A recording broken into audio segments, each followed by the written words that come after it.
सभी को नमस्कार। क्या आप जानते हैं रुलाने वाली गैस कौन सी है या टीयर गैस क्या है? चलिए आज इस पे बात करते हैं। हम देखा जाए ना तो इसको हम लोग हिंदी में क्या कहते हैं, अश्रु गैस भी कहते हैं। इस नाम को आप लोग भली भांति जानते होंगे। अगर अश्रु गैस की बात करें या टीयर गैस की बात करें ना तो बहुत सारे हैं गैस। इनमें जो सबसे प्रमुख गैस है ना वो क्या है, अगर इसका बात करें हम, क्या रासायनिक नाम। जो प्रमुख गैस है उसका रासायनिक नाम क्या है, क्लोरो एसिटोफिनोन है। क्लोरो एसिटोफिनोन कहते हैं। इसी का एक नाम और है, इसको हम क्लोरोपिक्रिन के नाम से भी क्या होता है जानते हैं, यह अन्य नाम में कह सकते हैं। बात करें किसका हम, अणुसूत्र का, तो ये अणुसूत्र होता है CCl3NO2। CCl3NO2 एक ही कार्बन पे कह सकते हैं 3 क्लोरीन परमाणु और एक क्या है NO2 नाइट्रो अणु है। ये इसका अणुसूत्र है। देखिए सबको पता है किसको रुलाने वाले गैस या टीयर गैस क्यों कहते हैं। देखिए ये गैस जैसे ही क्या होता है ना हमारे आंखों में पहुंचता है, ये आंखों में क्या होता है, तेज जलन पैदा करता है, जिससे ये होता है कि हमारे आंखों में आंसू आना बिल्कुल शुरू हो जाता है। इसीलिए क्या है, जो पुलिस वगैरह होते हैं, हम जानते हैं इसको क्या करते हैं, मुख्य रूप से भीड़ को तीतर बितर मतलब बिल्कुल हटाने में क्या करते हैं, इसका उपयोग करते हैं। अक्सर किसी भीड़ में अगर क्या है नहीं मान रहे हैं लोग, तो पुलिस वगैरह जो होते हैं, सैनिक आर्मी वाले जो होते हैं, वो क्या करते हैं, इसी टीयर गैस को छोड़ते हैं। जैसे ये गैस क्या होता है, निकलता है, आंखों में कह सकते हैं बहुत तेज जलन शुरू हो जाता है और सीधी सी बात है बहुत अधिक आंसू निकलने लगता है। व्यक्ति इतना परेशान हो जाता है कि वो तुरंत वहां से क्या है निकलकर भागना चाहता है। यही है मुख्य रूप से कैसा, रुलाने वाली गैस या टीयर गैस है ना। इसे ध्यान रखिएगा, लैक्रीमेटर भी कहते हैं ना इसको, इसी गैस का और भी नाम है। चलिए अगली ओर चलते हैं। चलिए अब ठीक उल्टा चल रहे हैं, हंसाने वाली गैस, लॉफिंग गैस क्या है, इसके बारे में हम मुख्य रूप से जानते हैं। सभी को पता होगा हंसाने वाली भी गैस है। जैसे ये गैस को सूंघते हैं ना तो व्यक्ति क्या होता है, बहुत तेजी से हंसने लगता है। अगर उसे शरीर में दर्द भी हो या इसको अगर एक कह सकते हैं मारपीट भी दिया जाए ना तो भी क्या होगा, उसका हंसी रुकता नहीं। अब अगर देखा जाए तो हंसाने वाले गैस का अगर रासायनिक नाम की बात करें तो इसका जो रासायनिक नाम है वह क्या है, नाइट्रस ऑक्साइड है। नाइट्रस ऑक्साइड है। अणुसूत्र की बात करें हम तो ये हम कह सकते हैं क्या, N2O, नाइट्रोजन के 2 परमाणु और ऑक्सीजन के कह सकते हैं 1 परमाणु से मिलकर के बना होता है। इसकी अगर गुण देखा जाए ना तो ये रंगहीन है, लेकिन क्या होता है, ये हल्के मीठा स्वाद वाला होता है। साथ ही क्या होगा, ये बिल्कुल मधुर गंध वाला होता है, यानी इसको जब सूंघेंगे ना तो बहुत अच्छा लगता है सूंघने में।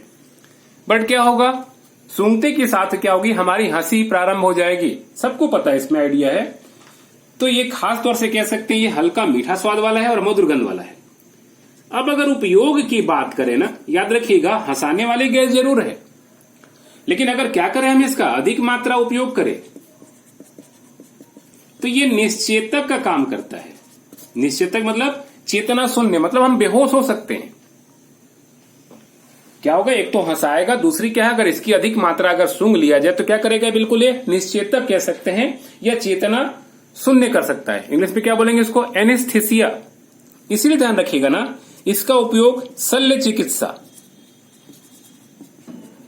ईथर वगैरह के साथ इसको मिश्रित करते हैं, शल्य चिकित्सा में करते हैं। इसके अलावा ध्यान रखिएगा दांत की जब कह सकते हैं चिकित्सा करते हैं या दांत को निकाला जाता है तो भी क्या होता है, इसका निश्चेतक के रूप में या एनेस्थीसिया के रूप में क्या करते हैं, उपयोग करते हैं। याद रखिएगा एक और काम करता है, ये दर्दनाशक या एनल्जेसिक का भी काम करता है। यानी अगर दांत चिकित्सा में अगर हम चले तो क्या करेगा, एक तो क्या करेगा, ये दांतों को शून्य भी करेगा ताकि दांत निकालने को सुविधा होगी।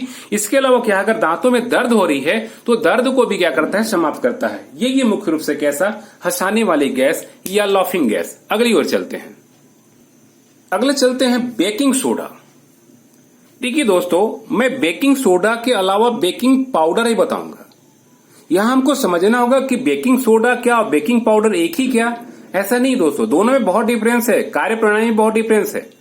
मैं आज आपको जो है ना बेकिंग सोडा और बेकिंग पाउडर के बारे में पूरी डिटेल बताऊंगा। थोड़ा समय लूंगा पर सारी जानकारी दूंगा। बहुत लोग को भ्रांति होता है कि बेकिंग सोडा और बेकिंग पाउडर क्या है, एक ही है। जरा समझिए। अब बेकिंग सोडा का जो है ना कई नाम है इसका, अन्य नाम अगर देखा जाए तो कई नाम है इसका। इसी को मीठा सोडा भी कहते हैं। मीठा सोडा के नाम से क्या होता है, मार्केट बिकता है और भोजन में हम लोग क्या करते हैं, उपयोग करते हैं। ठीक है।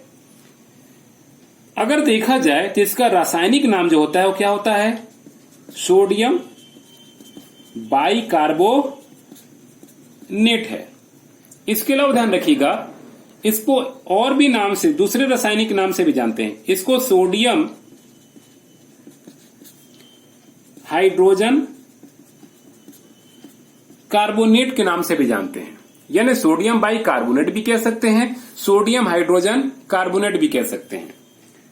अब अगर अणु सूत्र की बात करें ना, तो इसका सूत्र क्या होता है, NaHCO3 है। देखिए HCO3 को बाइकार्बोनेट बोलते हैं या सोडियम हाइड्रोजन कार्बोनेट भी कह सकते हैं। अगर देखा जाए ना तो बेकिंग सोडा का उपयोग मुख्य रूप से क्या होता है, बहुत सारे भोज्य पदार्थों को बनाने में होता है। देखिए इसका हम डिटेल उपयोग चलेंगे दोस्तों, लेकिन उसके पहले हम क्या कर लेते हैं, बेकिंग पाउडर को पढ़ लेते हैं, ताकि दोनों में क्या डिफरेंस करने में काफी सुविधाजनक होगा। बाकी आप इसके अणुसूत्र समझ चुके होंगे। इसका नाम जो है बेकिंग सोडा है ना। इसके अलावा ध्यान रखिएगा, इसको क्या कहते हैं, खाने का सोडा भी कहते हैं ना, ये बताना भी आपको जरूरी है। इसी को खाने का सोडा भी कहते हैं। बेकिंग सोडा, खाने का सोडा, मीठा सोडा, ये कई नामों से क्या होता है, जाना जाता है। चलिए हम पहले समझते हैं बेकिंग पाउडर क्या है। इसको समझ लेंगे ना तो काफी सुविधाजनक होगा दोनों में अंतर करने में। तो चलिए देखते हैं क्या है बेकिंग पाउडर। देखिए दोनों में शब्द बेकिंग है।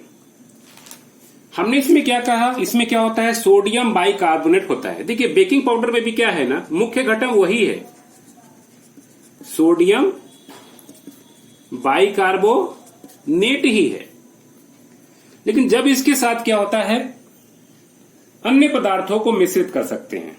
जैसे इसके साथ हम क्या मिला सकते हैं, एसिड टार्ट्रेट। और कैसे मिला सकते हैं, तो एसिड फास्फेट जो एंजाइम का भी काम करता है।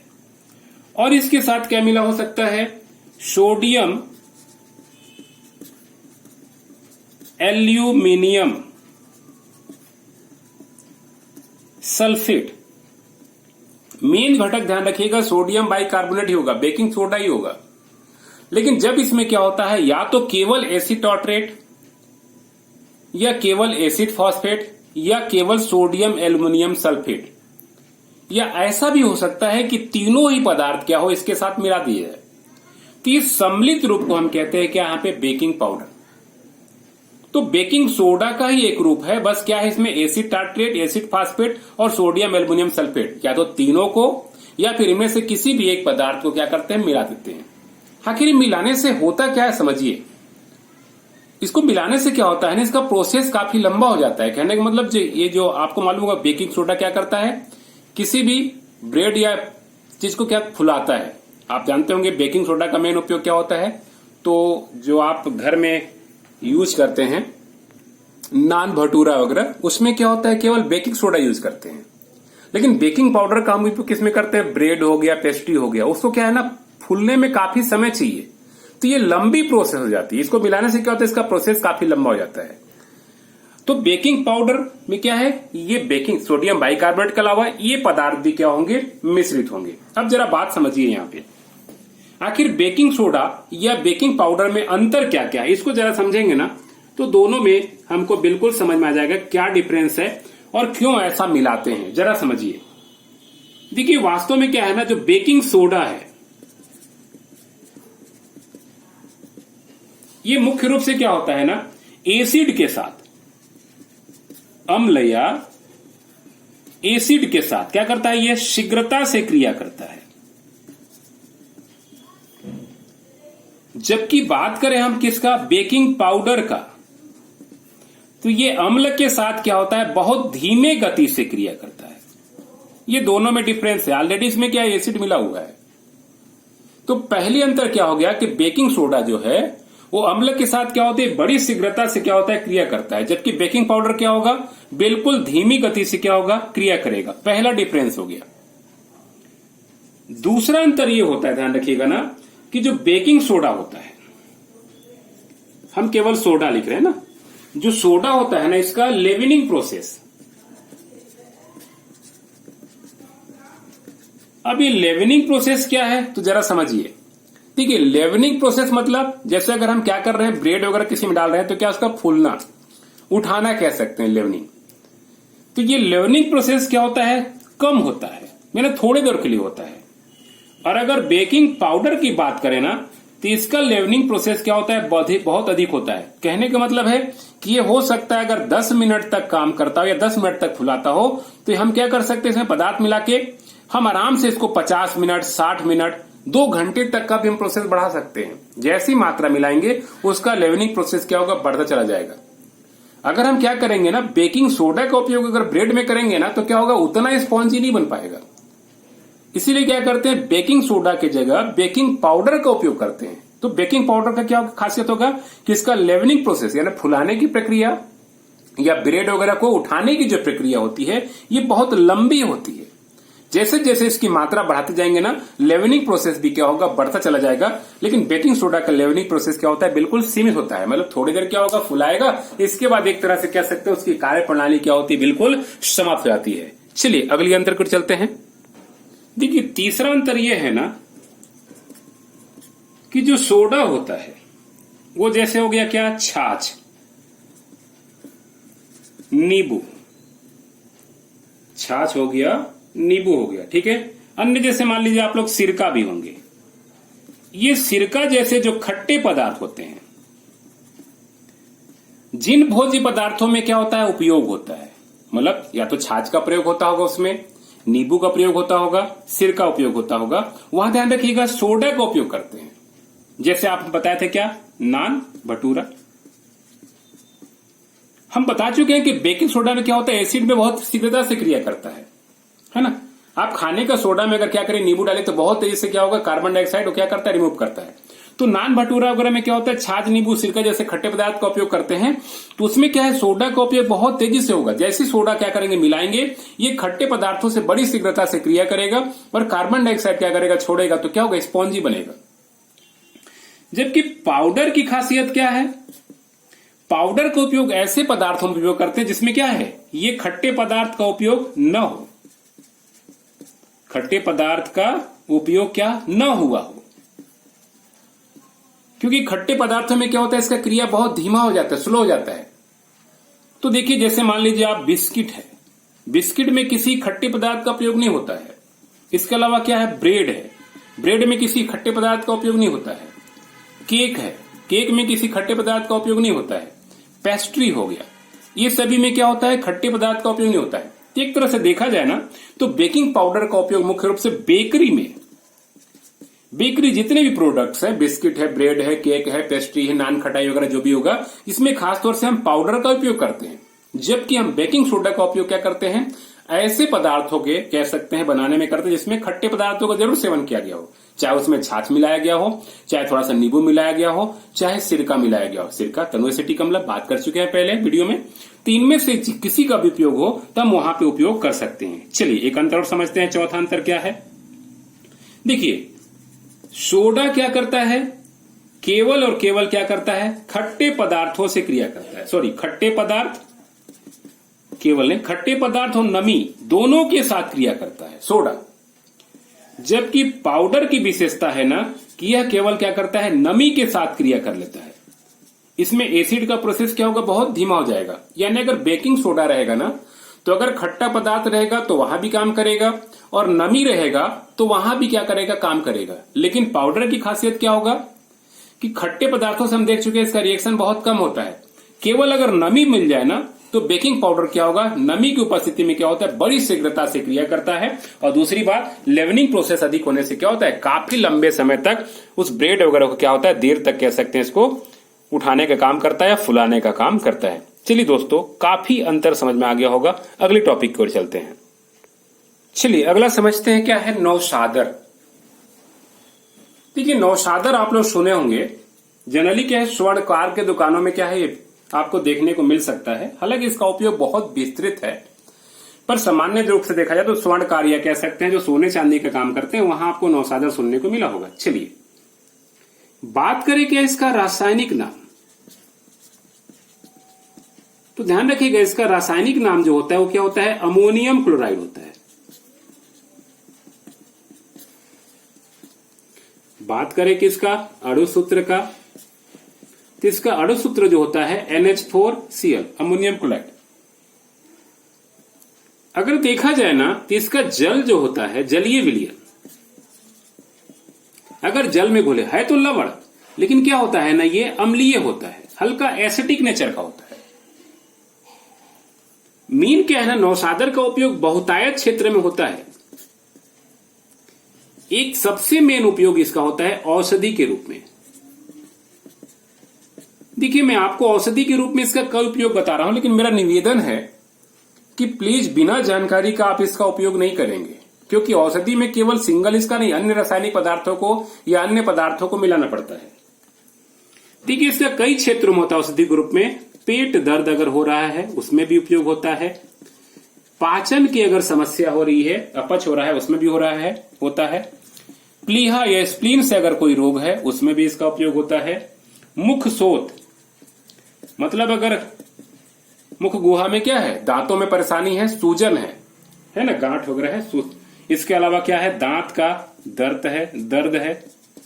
इसके अलावा क्या है, दांत में अगर क्या लगा है, कीड़े लगे हैं, बहुत सारे क्षेत्र हैं। अस्थमा या जिसको हम लोग कहते हैं क्या, श्वास रोग, सांस से संबंधित रोग है, उसमें भी इसका प्रयोग होता है। इसके अलावा नाक से जो खून गिरता है उस नक्सीर में भी इसका प्रयोग करते हैं। इसके अलावा कहीं अगर गांठ है तो गांठ की समस्या में भी क्या होता है, इसका प्रयोग किया जाता है। मैं फिर से बोल रहा हूं कि बहुत सारे और भी क्षेत्र हैं, लेकिन क्या है हम बिना जानकारी का इसका हम प्रयोग नहीं करेंगे। पुराने जमाने में प्रयोग होता था। इसके अलावा ध्यान रखिएगा पुराने जमाने में इनहेलर का इसका खास तौर से इसका उपयोग होता है। इनहेलर, ये पुराने जमाने का इनहेलर भी है। करते क्या है ना, अगर इस नौशादर NH4Cl में बुझा हुआ चूना, खाने का चूना अगर मिला देना तो बहुत तेजी से क्या होता है, अमोनिया गैस निकलता है, बहुत तीक्ष्ण गंध वाला है। पुराने जमाने में अगर किसी का क्या हो जाए, नाक बंद होता था, तो इसी गैस को क्या करते थे, सूंघते थे। ये बिल्कुल सरल प्रयोग है, पर ध्यान रखिएगा इतनी तीक्ष्ण गंध वाली होती है कि पूरी सिर में चढ़ जाती है, बहुत तेजी से क्या होता है, नाक को खोलता है। तो ये पुराने जमाने के कह सकते हैं इनहेलर है, जैसे आज विक्स इनहेलर है, उसी जमाने में कह सकते हैं ये मुख्य रूप से इसका उपयोग करते थे। हमने क्या कहा, नौशादर के साथ थोड़ा सा खाने का चूना या बुझा हुआ चूना, इन दोनों को मिक्स कर देते थे, बहुत तेजी से अमोनिया गैस, और ये अमोनिया गैस क्या होता है, बड़ी शीघ्रता से नाक बंद जो होता है उसको खोल देता है। तो ये पुराने जमाने का कह सकते हैं इनहेलर है। इसके अलावा ध्यान रखिएगा हमने क्या कहा, इसका स्वर्णकार लोग उपयोग करते हैं। सोने की सामग्री स्वर्णकार, देखिएगा वहां पे क्या है ना, किसी भी चांदी की ज्वेलरी का अगर सामान क्या है हमारा टूट गया है तो क्या करते हैं, आग में तपा के जोड़ते हैं। जोड़ते समय देखिएगा चांदी की पतली पतली पन्नी, चांदी की जो होती है क्या, पतली पतली पन्नी, वो क्या होता है, इसी नौशादर के पानी में डूबा होता है। बिल्कुल हल्का सा ध्यान रखिएगा, चांदी की पन्नी जब नौशादर में डूबा होता है तो क्या होगा, जब फुकनी मारते हैं तो बहुत जल्दी कह सकते हैं पिघल जाता है। एक तरह से देखा जाए ना तो नौशादर यहाँ क्या करता है, गलनांक को कम कर देता है। पत्ती पिघल जाएगा, लेकिन अगर पायल वगैरह किसी प्रकार की चांदी का आभूषण वो नहीं पिघल पाता है। तो नौशादर में डूबने से क्या होता है, उसका गलनांक कम हो जाता है और बड़ी शीघ्रता से कह सकते हैं उसको पिघला जाता है। तो स्वर्णकार लोग भी कह सकते हैं नौशादर का बहुतायत में इसका प्रयोग करते हैं। चलिए दोस्तों एक आखिरी टॉपिक देखते हैं, अगला है, चलिए एक आखिरी टॉपिक देखते हैं, क्या है सोरा। देखा जाए ना तो सोरा के अन्य नाम भी हैं।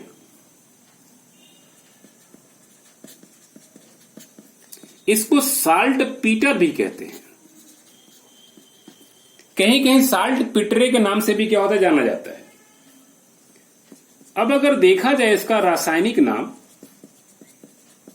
तो इसका रासायनिक नाम है पोटेशियम नाइट्रेट। अणुसूत्र की बात करें तो क्या होगा इसका अणुसूत्र KNO3, पोटेशियम नाइट्रेट। हमने क्या कहा इसको साल्ट पीटर के नाम से भी या साल्ट पीटरे के नाम से भी क्या होता है जाना जाता है। देखिए क्या है ना, इसका जो मेन उपयोग है बहुत सारा है। अगर देखा जाए तो इसका मेन उपयोग क्या होता है, एक तो उर्वरक के रूप में, खाद में इसका सबसे अधिक प्रयोग होता है। राकेट के क्या होता है, नोदक के रूप में इसका उपयोग होता है। इसके अलावा क्या होता है, पटाखों में क्या होता है, इसका उपयोग होता है। इसके अलावा सबसे प्रमुख उपयोग जो होता है वो क्या होता है, बारूद बनाने में होता है। याद रखिएगा बारूद में 3 घटक होता है, उनमें से एक घटक होता है, मैं पूरी डिटेल नहीं बता रहा हूं, बारूद बनाने में जानबूझ के नहीं बता रहा हूं, ठीक है। तो बारूद बनाने में क्या होता है, एक घटक कौन सा होता है, सोरा भी महत्वपूर्ण होता है, तो ये काफी है। चलिए इसका उपयोग क्या है ध्यान रखिएगा, तो मध्य युग में अन्य क्षेत्रों में भी होता था। इसको क्या करते थे, भोजन का संरक्षण या खाद्य संरक्षण, प्रिजर्वेटिव के रूप में, मतलब भोजन को सुरक्षित रखने में क्या करते, इसका उपयोग करते थे मध्य युग में। इसके अलावा क्या ध्यान रखिएगा, अगरबत्ती बनाने में भी कह सकते हैं इसका मध्य युग में क्या करते थे, प्रयोग करते थे। लेकिन अब ये प्रयोग क्या है, लगभग बंद हो चुका है। तो पहले क्या था, भोजन को सुरक्षित रखने के लिए कोई अन्य उपाय नहीं था, तो इसी पोटेशियम नाइट्रेट का ज्यादा प्रयोग होता था। इसके अलावा अगरबत्ती उद्योग में भी क्या होता है, इसका प्रयोग हुआ करता था। उम्मीद है दोस्तों ये सारे चीजों से आप परिचित हो चुके होंगे। अन्य किसी प्रकार की कोई डाउट्स या कोई समस्या होगी तो आप कमेंट सेक्शन में कमेंट्स कर सकते हैं। अन्य कोई विशेष और ऐसी पॉइंट होगी जिसकी अगर आपको जानकारी चाहे तो उस पर भी आप कह सकते हैं, चर्चा कर सकते हैं।